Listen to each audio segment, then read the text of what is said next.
You're in a conversation. The other person's mouth is moving and you can hear the words, but they're arriving like sound through water, slightly behind the motion, slightly off. You look down at your hands and something's wrong. Not wrong the way broken is wrong. Wrong the way borrowed is wrong. Like you've been handed a pair of hands to use for the afternoon, and you're not entirely sure of the return policy. Reality isn't there. It isn't a place. You're building it right now, in real time, the same way you're breathing, without deciding to, without knowing that you are.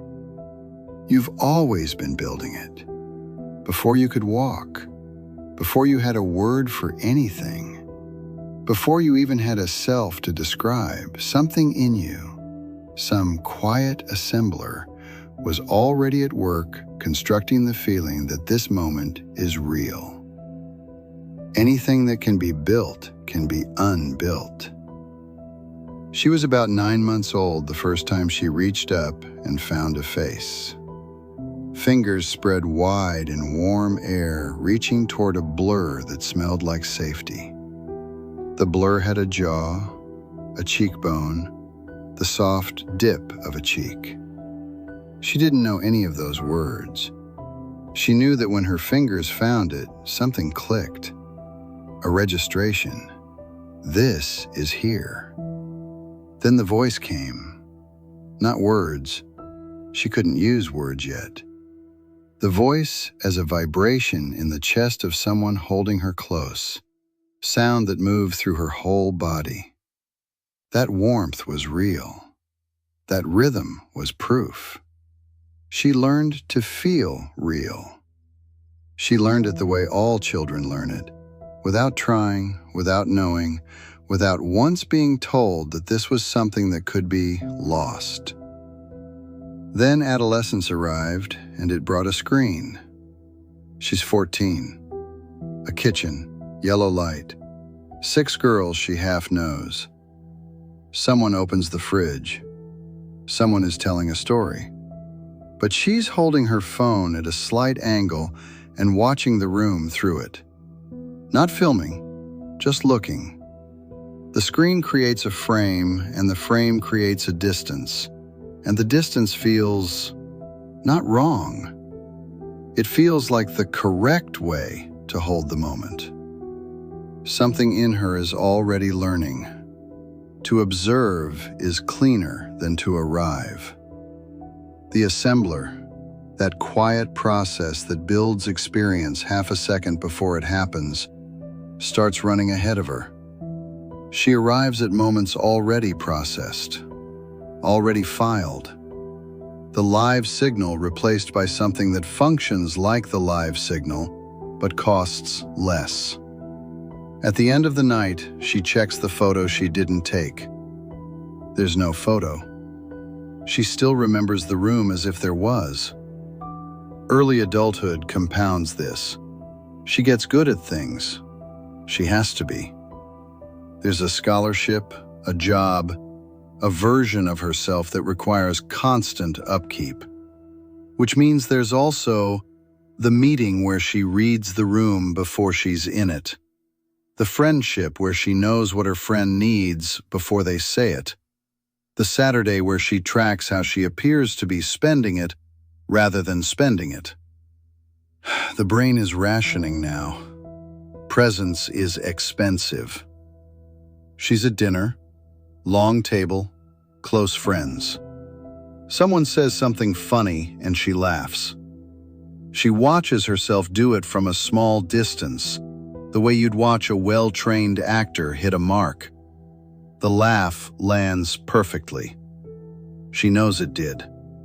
She knows she didn't hear the joke. Somewhere between 22 and 25, the gap between her and her own life becomes load-bearing. At the table, her water glass leaves a ring on the white cloth.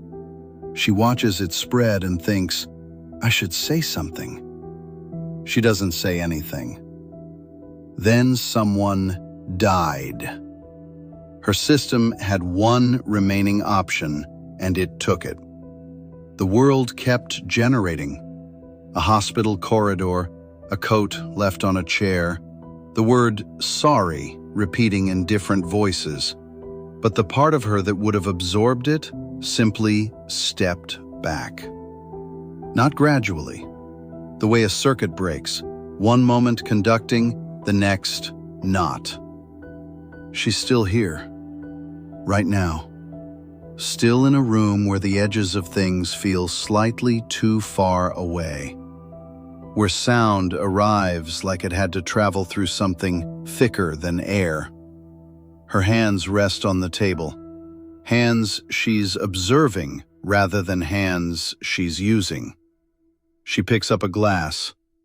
She sets it down. The movement is correct. Somewhere deeper than she can reach, a quieter part of her is still waiting for the glass to feel cold. You know this room. You're in it. You can see everything. The lamp, the couch, the person across from you whose mouth is moving. You know all of this is real. You have the evidence. The coffee cooling in your hand, the hum of the refrigerator, the particular way afternoon light cuts across the floor. And yet, there's something between you and all of it. Not glass, the space where glass would be. You're watching yourself nod, watching yourself speak. The hunger in your stomach arrives as data, low fuel, correction needed, not as the pull of an animal that wants something.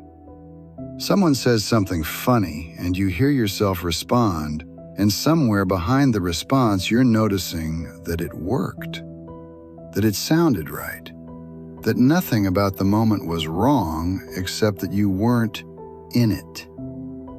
You're not gone. You're here in every technical sense, but presence has become a performance you're giving for an audience of one, yourself, watching from a seat slightly too far back. The part of you that closes the distance between you and the moment has gone quiet. It didn't break, it narrowed. And it had been narrowing for years. Every time she held a moment at a distance instead of stepping into it, every time the processed version replaced the lived one, the system learned something.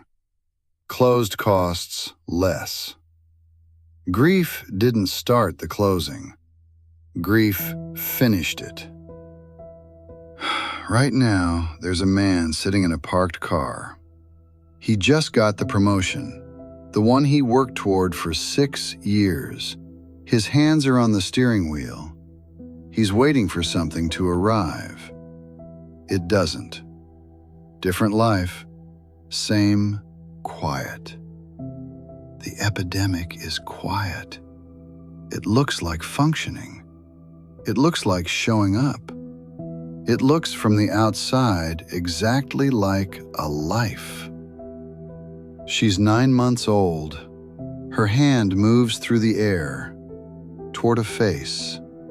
The fingers curl and find it, warm, solid, answering. The brain records it.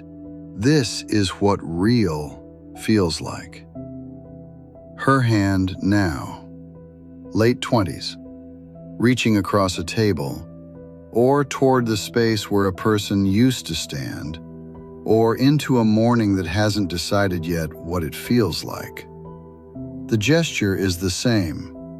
The impulse is the same brain still sending the signal it learned before language, before memory, before anything she could call a self. Nothing answers back. Not because she's broken, not because the world has emptied, because the brain that learned to open once learned later how to protect itself from the cost of opening. And now the two things live in the same body. The reaching, and the not arriving. Both real, both hers. It doesn't stop. That's the part nobody tells you. The reaching doesn't stop. But there's a feeling almost opposite to this one and somehow exactly the same. That's where we go next.